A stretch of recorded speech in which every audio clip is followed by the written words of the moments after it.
الاستاذ عبد الناصر زيدان، اقسم بالله بحبه. يا بصوا يا جماعة، عامر بحبه في الله واخويا الصغير، وبعد كده كمان انا ببقى سعيد جدا لما بيبقوا اخواتي وزمايلي واصدقائي متألقين، وعامر من الناس اللي ناجحة جدا جدا جدا في كل مكان هو فيه. عامر مكسر الدنيا. مسامحك على اللي عملته في الزمالك عشان انا زملكاوي.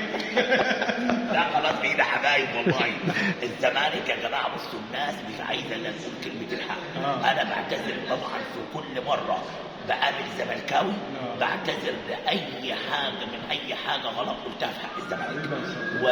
وحتى لما اتكلمت في موضوع كهرباء قلت الناس اللي بتقول كهرباء يلعب، انا كهرباء صديقي وعايزه يلعب، ولكن ليس على حساب حقوق الزمالك.